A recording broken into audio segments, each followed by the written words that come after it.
Dari 89 minimarket waralaba di Kabupaten Sleman yang masuk dalam daftar tutup paksa, hanya 6 toko yang telah ditindak. Peneliti Pusat Studi Ekonomi Kerakyatan UGM, Hempri Suyatna menilai pemerintah setengah hati dalam menjalankan dan menegakkan aturan yang berlaku. Menjamurnya minimarket waralaba di berbagai wilayah dikhawatirkan akan mematikan pasar dan warung-warung tradisional yang ada di Yogyakarta. Pemerintah Kabupaten Sleman telah menutup paksa 6 toko modern berbentuk minimarket waralaba Januari lalu. Minimarket waralaba ini ditutup karena melanggar aturan yang berlaku. Dalam Perda Nomor 18 Tahun 2012 tentang perizinan pusat perbelanjaan dan toko modern, pendirian toko modern harus berjarak minimal 1 km dari pasar tradisional setempat. Pemkab Sleman memutuskan 89 toko modern masuk dalam daftar tutup. Dari 89 daftar tersebut, nyatanya baru 6 toko modern yang ditindak. Peneliti Pusat Studi Ekonomi Kerakyatan UGM, Hempri Suyatna berpendapat Pemkab tidak serius dalam penyelesaian permasalahan banyaknya minimarket waralaba yang muncul di wilayah Sleman. Tindakan pemerintah selama ini cenderung kemudian terlihat sangat hanya gertak sambal yang kemudian cenderung kemudian kurang terimplementasi secara baik, kurang fokus, dan kemudian sinergi antar SKPD juga belum begitu muncul di dalam penegakan perda terkait penataan pasar modern nomor 18 tahun 2012 ini. Sampai saat ini Dinas Perindustrian dan Perdagangan Kabupaten Sleman enggan untuk kembali mengeluarkan surat perintah penutupan paksa minimarket waralaba yang menyalahi aturan.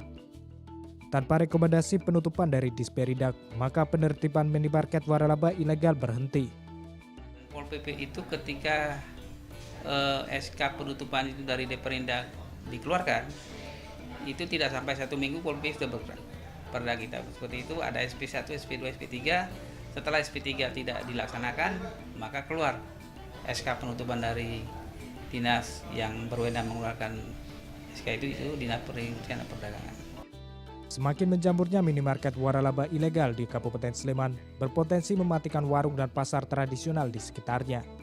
Dari 89 itu baru sekitar 6 yang dieksekusi, itu kan sangat ironis. Padahal kemudian banyak toko-toko minimarket yang kemudian sangat berdekatan dengan pasar tradisional, sehingga itu akan mengancam, kalau dibiarkan terus-menerus, akan mengancam eksistensi warung-warung rakyat yang ada di sekitar pasar-pasar tersebut. Keberadaan minimarket waralaba di tengah masyarakat bagai buah simalakama. Ada masyarakat yang terbantu dengan kehadirannya, namun jika tidak diatur dan diawasi dengan benar, bukan tidak mungkin suatu saat keberadaan pasar dan warung tradisional akan tergantikan. Pasar lebih lengkap, lebih terjangkau dan bisa nawar. Kalau untuk sekarang sih praktisnya lebih enak di Indomaret Mas, soalnya dekat rumah. Kalau hujan juga nggak kehujanan, nggak becek jalanan. Kalau saya milih ke pasar karena kita bisa nawar, harga-harga juga lebih miring dan sesuai dengan dompet kita. Pemerintah mempunyai peranan untuk melindungi dan mengarahkan usaha-usaha kecil menengah warganya. Di sisi lain, setiap daerah juga perlu membuka diri terhadap investasi yang akan masuk guna membantu laju pertumbuhan ekonomi. Dalam hal ini diperlukan keseriusan dan ketegasan pemerintah setempat untuk memastikan aturan yang berlaku dilaksanakan dan dipatuhi oleh semua pihak. Sebastian Dimas melaporkan untuk NET.